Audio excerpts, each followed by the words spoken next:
So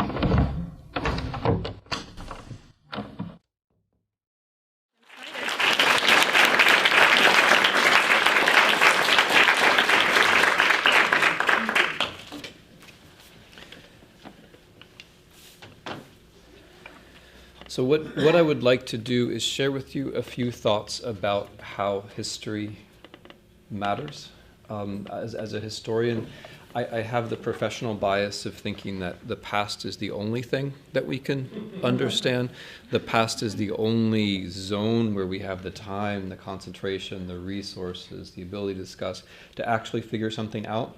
The present is too fluid, it moves too fast, there's too much going on at the same time, you're overwhelmed by strong opinions.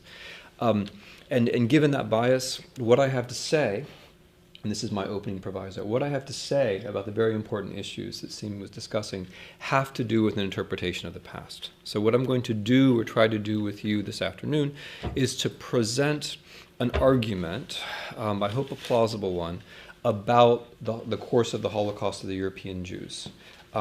Because the point being that if the way we think about, if the way we think about the Holocaust of the European Jews today is incorrect, and I think it's fundamentally incorrect, then we have pushed a lot of our thinking in the wrong directions. If the argument that I make happens to be true, it has very worrying implications for the present, but it might also give us a certain amount of intellectual or maybe even moral and political purchase on the world that we live in, and some ability intellectually, morally, and politically to change it. So let me try to be more specific. What do I mean by all of this? Well, my premise about history is that there is only one of them. So I'm not going to be talking to you about national history or social history or cultural history. Intellect. There's only one history, for better or worse. It is the things that people have done, which they've written down with enough clarity for us to figure it out later. There's only one history. Likewise, all history is contemporary.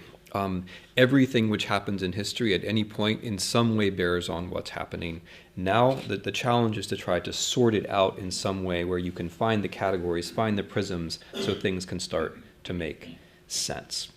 With the Holocaust in particular, we're dealing with an event which I take it everyone of good faith, everyone of goodwill assumes is very important. In the memory, if that's the right word, of the United States, of the West, the Holocaust occupies a particular role. I would say that in this country, next to the history of race in the U.S., it's probably the central disputed spot or concentrated zone of memory. It's the thing which we acknowledge as important. Okay, so if we acknowledge it as important, do we really understand it? Or instead, do we understand it in ways which are convenient to ourselves in the present moment, right? So this would be what I'm going to say now is a very standard argument that historians will always make. They will say, and they're right, that we tend to understand events in the past in the way which is easiest for us right now, right? And so if we're dealing with an event, the scale of which, the weight of which, the moral and political and intellectual significance of which is like that of the Holocaust, what would this mean? What does it mean to have, as it were, a Holocaust which is convenient for our own worldview? Now, I have to say, you as an audience are inconvenient for me when I make this argument, because there's a lot less room for the kind of normal moral bullying which I allow myself at this part of the lecture. So let me, thank you. So let me say that in general, I'm not going to point my finger very much, but in general, as a society, what we tend to do, or as societies, what we tend to do is understand the Holocaust in a way which fits the world that we think we are living in. So the way that we tend to understand the Holocaust is generally ideological, right? We would probably all agree that Hitler's ideology was a bad thing, and I'm going to spend some time talking about what it actually was. We would probably all agree that we should not discriminate on a racial basis, that we shouldn't have anti-Semitic views of the world, and so on. That's entirely true and justified, but the claim that I want to make is that focusing only on that aspect of things actually makes the entire event implausible. Bad ideologies alone could not possibly have brought this event about. There are an awful lot of bad ideologies at work in the world at any one time. You cannot simply refer to ideas or prejudices as the only reason why 5.5 million human beings were murdered over a very short period of time in a fairly small place in Europe. What I would like to suggest is that the things which we find inconvenient, and again, not necessarily you in this room, you can nod where you feel guilty in this talk, please do, because it gives me a certain amount of energy. Thank you, Reverend Moore. Another distributor of guilt, right? That's what we do. One of my seminary courses. Right, distribution of guilt. That probably, that course title was probably in Latin, so but the claim I'm trying to make is that we generally drop the things or misunderstand the things which don't work. So the two things which don't work, and I'm going to try to flesh this out, in our own worldviews, tend to be the state and the environment. With the state, we tend to think that the Holocaust was caused by a big, overpowering, overwhelming, authoritarian, extremely organized German state. This is just not true. It's close to the opposite of the truth. What actually happened, and I'll spend a little time on this, is that a German state developed particular kinds of racial institutions which destroyed other states, thereby creating a zone in which mass killing was possible. The Holocaust as such did not happen on the territory of pre-war Germany, nor, I would maintain, could it have happened, right? And this means that a lot of us, on the left and on the right, have drawn exactly the wrong conclusion about the state, because on the right there's this story about how you have, like, if you have a welfare state, that leads to a big state, and a big state leads to lots of oppression, among other things the Holocaust, right? I'm not simplifying too much. And on the left we also have a story which comes out of Horkheimer and Adorno and the late Marxism of 1968, which says Germany was all about the intensification of the Enlightenment. It was a very scientific state. It was all about reducing things to quantifiable categories, and that somehow led to the Holocaust, right? Therefore, politics should not be about the state and its administration. It should all be about culture, right? That's a certain left-wing view, which, if you can nod guiltily now if you want to. What I'm trying to say is that those views, although they think they're in opposition to each other, I think in our intellectual world, there is a kind of secret consensus. Or to put it a different way, the state doesn't have very many friends right now. The state doesn't have very many friends. And one of the reasons why it doesn't have very many friends is that I think we've misunderstood the past in a way which is convenient to us.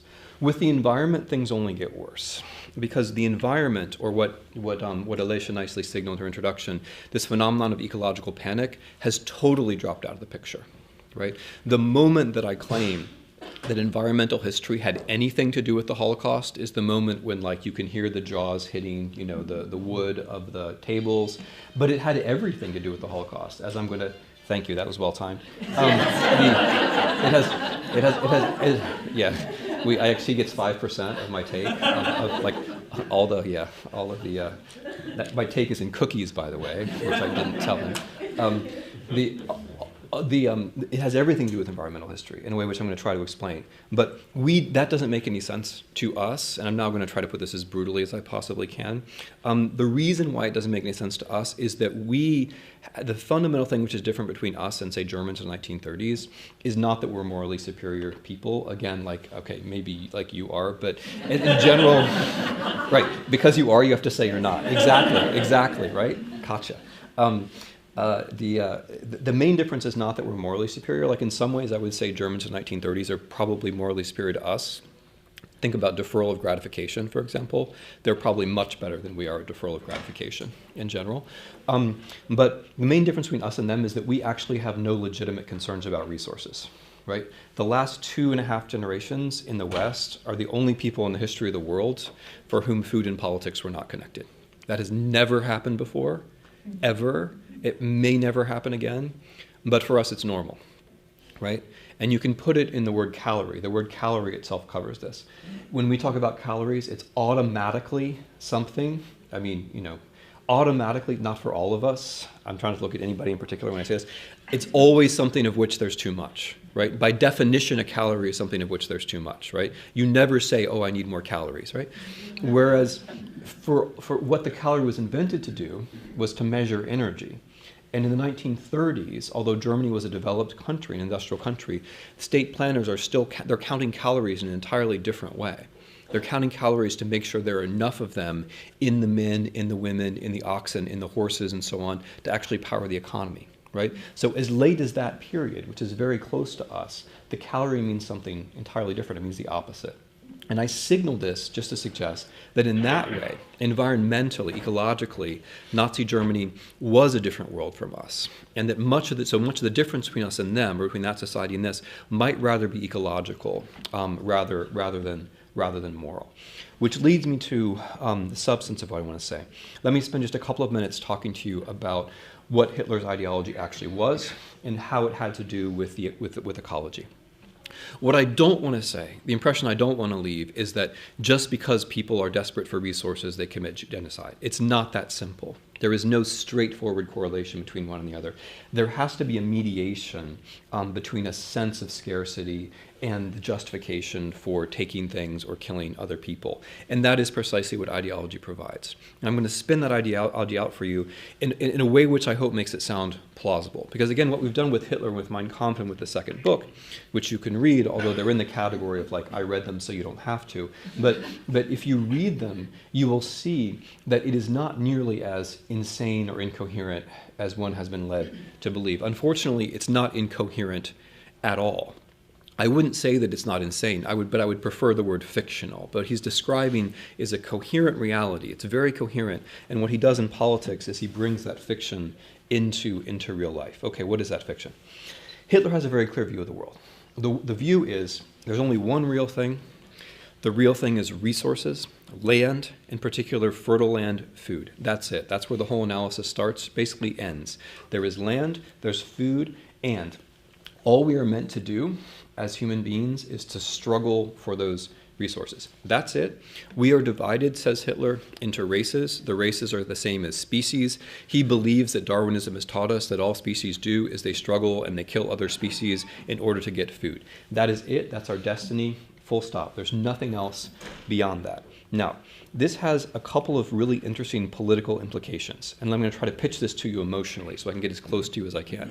The first is, if you are afraid, right? If you're afraid that your children and grandchildren will not have enough, you are absolutely right to be afraid. That fear is legitimate. That is your nature. That is what you should be experiencing. That is normal, okay? That's the biological argument, but there's also a political argument. Hitler also says that if you want more and more, if you want an ever higher standard of living, right? If you're never satisfied with what you have, if you're envious of your neighbor, whether your neighbor is literally your neighbor or your neighbor is someone 1,000 miles away in another country, that is also totally normal, and that is good. That's good. You should be that way, right? That is your nature. You should be that way. And this is what Hitler means by Lebensraum. Okay, there's this famous word Lebensraum, which literally means habitat. It has a biological meaning. A race like a species should strive forever more for survival, anxiety, but it also has a political meaning, which is that a human community, a society, let's say the Germans, should be taking more from other people, not because it's literally about to starve to death, but because it's good to want ever more and more. Lebensraum also has to do with culture, with how you feel about yourself, with your sense of prosperity, with your sense of where you are in the global scheme of things. And naturally, the highest race should feel like it's at the top. And in this connection, I should mention the United States of America, because Hitler gets his notion of what this kind of society looks like from the United States of America. We can discuss like whether he's right, whether he's wrong, how unfair that is, and so on. But this is another point where what we've taught or what we believe is comfortable but not true. We believe, right? I mean, if you study this in high school at all, you were taught that Hitler didn't like America because there were too many Jews and too many blacks and so on, and that is true. As of 1942, when he was fighting a war with us, he had to say that. But in his foundational works, in Mein Kampf, especially in his second book, what he presents America as is as a model frontier empire, which generates a model consumer society, which he intends to replicate by moving east into Europe, just as the Americans, who he, by the way, sees entirely as Germans and Scandinavians, but just as the Americans moved to the West, right? And his notion of what Germans want, this is also very interesting, is based upon his idea that German housewives, there's a bit of a gendered obsession here, but German housewives listen to the radio, read the newspaper, have an idea of how well off Americans are, and they cannot be worse off than that, right? That's what Lebensraum is about. So now, you're probably thinking at this point in the argument, okay, what about the Jews? We've talked about the Americans. What about the Jews? Isn't Mein Kampf all about anti-Semitism? And it is, but in a different way than we think. Generally, people will say, and no one ever reads Mein Kampf, by the way, which makes it very frustrating when I read what people say about Mein Kampf. It's one of these things where like everyone thinks they know what's inside it, right? Like your neighbor's refrigerator, but you don't actually know, like until you open the door, right? And then you're surprised by all that vodka or whatever. Okay. Surveillance is, I think surveillance you guys are doing in February. I think that's a different subject. In Mein Kampf, it is not that the Jews are one more inferior race. That is not Hitler's view. That is the way that we put it to ourselves. That is not what he says. The problem with the Jews is not that they're an inferior race. The Ukrainians, the Poles, the Russians, sure, those are the subhumans. The Jews are not a race. They're a counter race. They're an anti-race. They're something entirely different. What the Jews do is that, according to Hitler now, they put ideas in your head which distract you from the anxiety and the envy and the racial solidarity which are your natural state. You should be anxious, and you should be desirous, and you should be trying to take as much as you want as a member of a racial community. If you're not doing those things, it's because of an essentially supernatural influence from the Jews. The Jews, says Hitler, are responsible for every idea of human reciprocity or human solidarity, which allows us to see each other as fellow beings and not as members of races that are animated by emotions, survivalist emotions, right? So all the ideas. Christianity, Jewish. Communism, Jewish. Capitalism, Jewish. Rule of law, Jewish. It's all Jewish, right? And it is all the same idea as far as Hitler is concerned.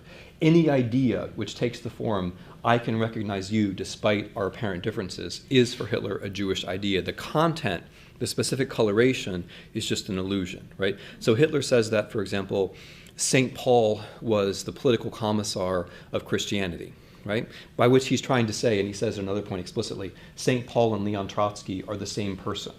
There is no difference between Christianity and communism. The apparent differences, in some of our cases, there really is no difference, right? I mean, I was raised by Quakers, but the coloration, the substance doesn't matter. Any idea that draws you away from racial solidarity towards human solidarity is a trap set by Jews. And that is why the Jews have to be removed from the planet. It's not that they have to be outcompeted for land. The special thing about Jews, says Hitler, is they don't actually care about land. They're not normal. They want to dominate the entire planet, and they do that with ideas. And so the only way to be safe from them and to restore the planet to its own nature and us to our own nature is to exterminate the Jews, is to literally remove them from the planet. And that's quite clear from the end of chapter 2 of Mein Kampf. Okay, now, there's something specific about this which has to do with science, which is totally overlooked and which I want to stress before we move on. And that is that when Hitler says that all universals are Jewish, he includes the idea that science could be applied in such a way as to change the world. That, he says specifically and repeatedly, is a Jewish lie and a Jewish swindle. Now, why does that have to be a Jewish lie and a Jewish swindle? For one thing, any universal idea, of course, is going to be Jewish, right? But for another, if it were true that science could change the relationship between humans and the environment, that would make his whole scheme nonsense, right? His whole scheme depends upon the assumption that the Earth, this is literally where the analysis begins, with the sentence, the Earth is a finite, it's a globe with a finite space. I'm paraphrasing. It's a globe with finite territory. That's where it all begins. But what if that's not how it all began? What if science could actually change the relationship between people and their environment such that resources were not finite in the same way, or such that we needed to consume less, for example, right? What if that were true? That would change the whole mathematics. That would make his whole scheme unreal. And here we hit something which is very important for Hitler. Okay, let me make this in 2 points. The first is that he specifically denies the science of his time which was relevant to this claim. Okay, and these are the passages of Mein Kampf and the second book, which are never cited and never read. And your eyes are going to glaze over when I cite them. And I'm just very happy that I came from the countryside and my dad was an ag major, because these are the things which I notice. He specifically denies that the hybridization of grains is going to make any difference. He specifically denies that modern techniques of irrigation matter. He specifically denies that nitrates and fertilizer are going to make a difference. Why? Why is he talking about these things at all? Well, you've already understood. It's because if these techniques, which were being developed precisely in the 1930s, are going to lead to this thing which we later call the Green Revolution, then his whole notion of relationship between man and nature being fixed is going to be wrong. So he has to specifically deny these things, and he does, right? He writes about hybridization in Mein Kampf, right? And that gets overlooked because in Mein Kampf, when we read Mein Kampf, we've completely forgotten the material side of it. We're only looking for the pure ideas. But my whole point is there are no pure ideas. The ideology only makes sense as a kind of way of thinking about how we deal with the material world. Okay. So specifically, he denies these things which are going to create the Green Revolution. But there's a deeper point, and I'm going to bring it home at the end, but you're going to see what it means immediately. The deeper point is that Hitler does not accept that science has an autonomous role to play beyond politics. The whole ideology where he says that there is nothing in life except struggle, that's a way of making science and politics merge, right? Because he's saying that politics is all a struggle. Why is politics a struggle? Because science says it is, right? His version of science is this extreme Darwinism, right? So there's no politics besides struggle. How do we know that? Because that's what science says. But then, in turn, that's all that science is allowed to say. Science is not allowed to say anything else. So you get this closed circle where politics and science are the same thing. And scientists cannot be allowed to say anything else, right? Science cannot be what it, in fact, in my opinion at least, is, which is a fairly independent search for confirmation of hypotheses, which leads sometimes to unexpected conclusions and to techniques which then do, in fact, alter the way that we see and experience the relationship among ourselves and our natural environment. It cannot be that thing. It can only be wrapped up into politics. Science and politics have to be the same thing. Okay, how do we get from there to the actual crime which is in the Holocaust? For these purposes, I'm stressing the ecology because that's what we're talking about today. But there's another factor which is very important, which is that Hitler, in his emphasis on ecology, precisely in the emphasis on ecology, is a kind of anarchist. Right? All he is saying, right? He is not a nationalist. He doesn't care about Germans in the normal sense. He cares about a race which is yet to be born. He is not an authoritarian. He does not care about building a state as such. He cares about sweeping away existing structures to pave the way for something new. And this is the theoretical backdrop to how the Holocaust can actually happen. I'm just going to give you the state argument very, very quickly. The way the Holocaust can actually happen is that Germany in the 1930s is not a place where some kind of perfect administrative model of state destruction is developed. That does not happen. In Germany in the 1930s, something like 200 Jews are murdered, which is a horrible number. But I mean, if you live in the United States of America today, you can get to 200 pretty fast, right? In other ways, right? Sadly, right? I mean, the murder of 200 Jews in Kristallnacht in November of 1938 was a crime which seemed to be horrific and unprecedented by the standards of the day. And given that those were the standards of the day, that's one more reason to suggest that perhaps the people in the 1930s were not morally inferior to us, right? Because think of the standards of our day, right? In any event, my point is that Germany by the late 1930s was not some model of the administrative perfection of killing. It hadn't happened. What happened instead was that certain kinds of specific racial forms of politics were developed which had potential beyond Germany. One of them was the concentration camp. Concentration camp not because Jews were sent there to be killed. That's just not how it happened. The concentration camp was not where Jews were sent to be killed. The concentration camp is a zone, and this is a quasi-legal definition. It's a zone where law does not apply, literally, and not metaphorically, literally. The concentration camp was a place where the Nazi party, as opposed to the German state, was allowed to punish people. That then becomes the model for the way that Germany runs its occupation policies in Eastern Europe in general, where states and law are treated not metaphorically, this is not some kind of literary exaggeration on my part, but really as lawless zones, where no prior sovereignty had actually existed, where what was happening was not an occupation, because to occupy a country, you have to admit that country doesn't exist. right? And the Germans were pedantic enough to make the point that this cannot be an occupation because the countries that we have invaded, we are not acknowledged that they existed before we invaded them, right? It's not just that we're destroying the state, we are going to claim that it was never, in fact, there, which is, by the way, bringing colonial politics and ways of rule back into Europe. If you think about it that way, it makes a lot of sense. So what Germany then does, and I will spare you all the details because we're concentrating on something else, but what Germany in fact does is, by way of a progression of state destruction in Austria, Czechoslovakia, Poland, the Soviet Union, finds and invents techniques which allow Jews to be murdered. The general idea that Jews should be removed from the earth, which is always there, which is in Hitler's idea, there isn't a plan for it. There's not a strategy. There isn't an understanding of how that could happen. That emerges in practice, and it emerges progressively as polities are destroyed. The more time passes and the more radically the polities are destroyed, the more openings emerge for Jews to be killed. We can talk more about how that happens, but for these purposes, I just wanted to summarize.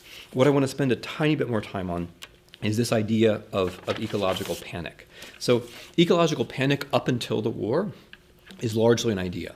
But if you want ecological panic to feel real, a good way to do so is to start a war for resources. Because then you can bring people into situations where not only does fighting and dying only make sense because you imagine that there are vast resources to be gained from doing so, but also you can introduce dilemmas, real dilemmas, into everyday life which have to do with resources, which were not there before. So when Germany invades the Soviet Union, which is the heart of the war and which is the beginning of the Holocaust in the summer of 1941, this is a resource war. This is Lebensraum with a geography. The geography is Ukraine. The idea is that if Germany can take Ukraine, Ukraine is a breadbasket. There'll be so much food that Germany can change its nature. It can become self-sufficient. It can become the third great power in the world next to the British and the Americans. That is the idea. It's a resource war. How is this related to the Holocaust of the Jews? In a whole number of ways. One is that the territory between Berlin and Moscow happens to be where most Jews actually live. So at the very least, this is a precondition for the Holocaust to take place.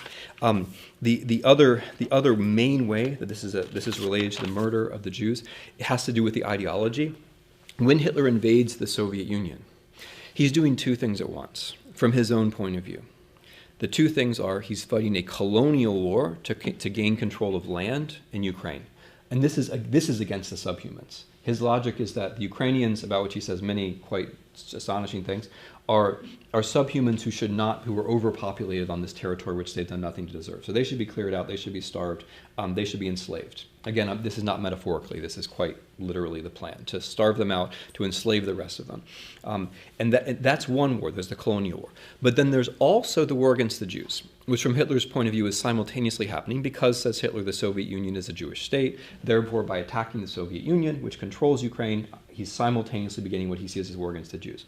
When the war against the Soviet Union does not work out as well as it's supposed to, it's very easy for Hitler to then shift the emphasis, as he does between 1941 and 1942, and say, since things are not going as expected, this must be because of the international power of the Jews, and therefore we must accelerate the way that we treat the Jews. We must accelerate the oppression of the Jews on a territory that we control. So the tilt of one struggle to another is another way that the Holocaust takes place. But you can be much more specific about this if you want to be. So for example, when German troops, by September of 1941, the German troops who were invading the Soviet Union, supposedly to create this endless bounty of food for everyone else, by September of 1941, they are being told that they have to live from the land. Not just them, but their horses, right? Horses consume an awful lot. Germany invades the Soviet Union with 4 million men, but also about 750,000 horses. They have to feed themselves and their animals from the land, right? Is this a bounty? No, it's a situation where you have to decide what the priorities are. The German soldiers are going to come first, the German civilians second, and then you have to decide who comes next, which leads to a kind of a situation of relative deprivation where the Jews are at the bottom, and it also leads you to an argument where you can say, these people are now worthless, right? Or you can even say, as the SS starts to say in 1941, it would be more humane to kill these people than to starve them the way that we are starving them, right? Another very specific example of this would be the Warsaw Ghetto in 1942. The Jews in occupied Poland are already in ghettos. In the summer of 1942, Himmler, because Himmler's in charge of the SS, he's in charge of a lot of this, Himmler says, because Poland now has to become a net exporter of food to Germany, a lot of this hangs on food, therefore, we are going to kill the Jews of Warsaw. Now, this doesn't mean that this is an entirely materialist argument. Obviously, the Jews are at the bottom for a reason, right? But it's at that moment when Poland has to become a food exporter to Germany that the Jews of Warsaw are killed. Why? Because Jews, once they're under German control, are always in this nihilistic economic balance.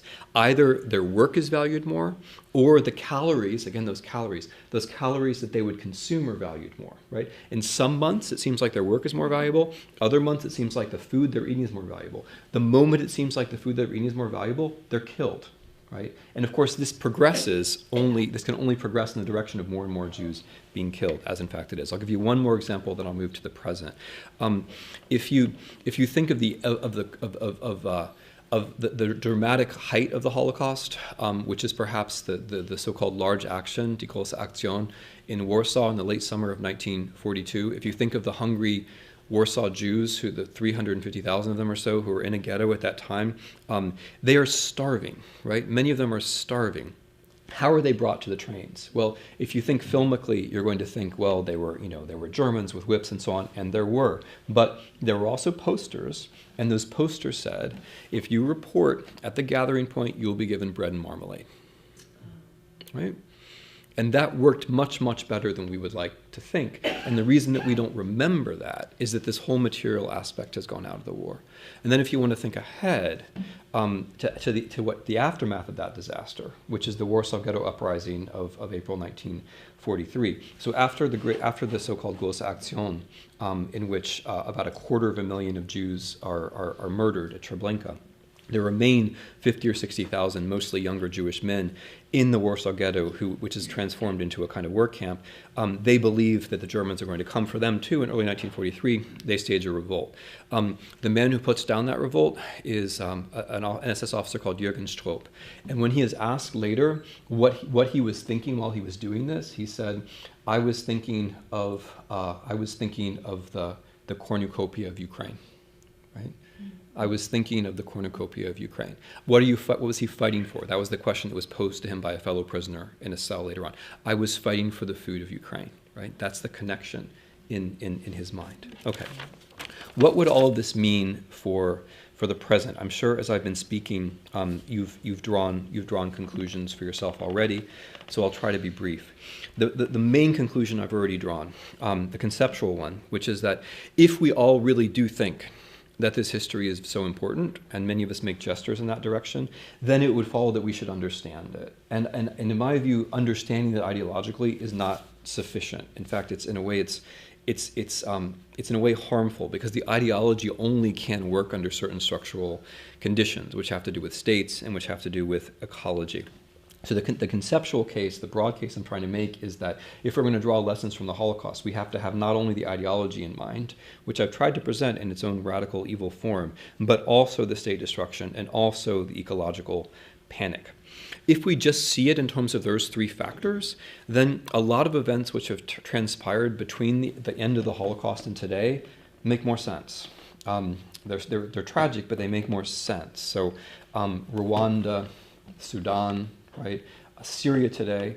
These are all episodes of genocide in which one or two, or maybe 2.5 of these three factors are present. If we consider Syria today, it's very easy, and I would not resist this at all. It's very easy to point to the evil leader, right? The Assad, right? It's very easy to point to the nihilism of ISIS. I wouldn't resist that either. But underneath all of that is an episode of state destruction. Right, we decided to dismantle the Iraqi state in 2003. Which is interesting in of itself, because if you go back and think about 2003, one of the arguments that was made for dismantling the Iraqi state was that the Holocaust was caused by an authoritarian nationalist state which killed people on its own territory. What if that's 100% wrong, right? What if it's the opposite? What if the Holocaust is caused by a state which went in and destroyed other people's states? That I'm not saying that that makes the American invasion of Iraq like the German invasion of whatever, Czechoslovakia. I am saying though that if our analysis of the Holocaust had been different, our prognosis of what would happen when we went in and dismantled somebody else's state might also have been different, right? Because the idea back then was that if you just get rid of a bad state, good things happen, right? And we ought to have known better. But anyway, in Syria, it's relevant to Syria because 1 million Iraqi refugees, as I'm sure many of you will know, then go to the Syrian cities. 3 years after that began a series of 4 years of drought, right, which put an end to what we used to call for a couple of millennia the Fertile Crescent.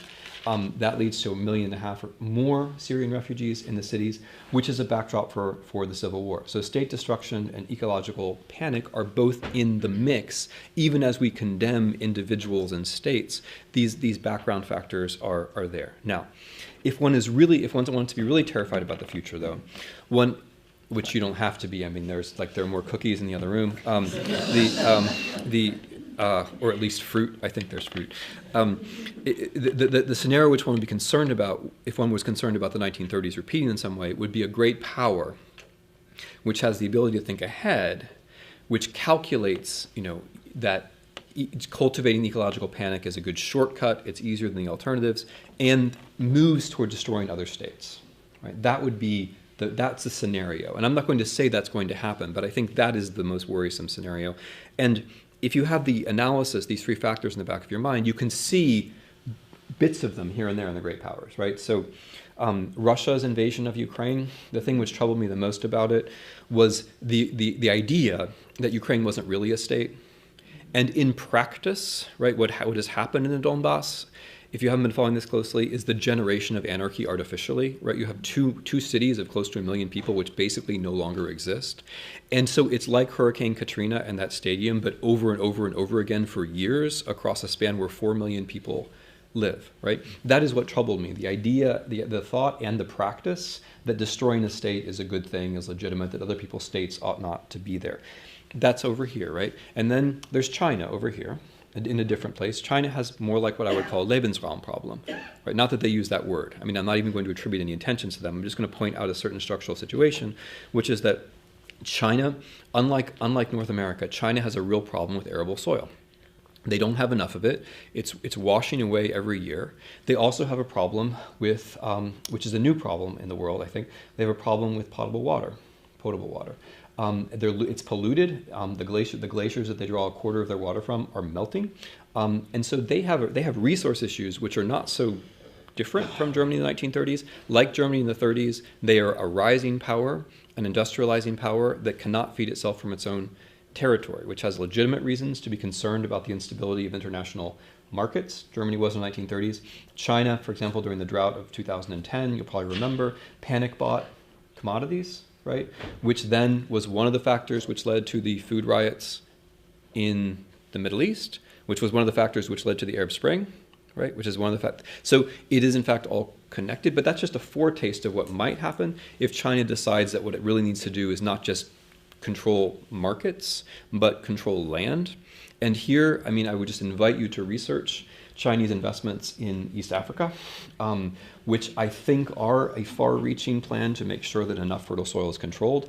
This is, of course, in Africa, where the people who live there already have issues with weak states and with questionable access to food for themselves, right? So that could be a situation which brings climate.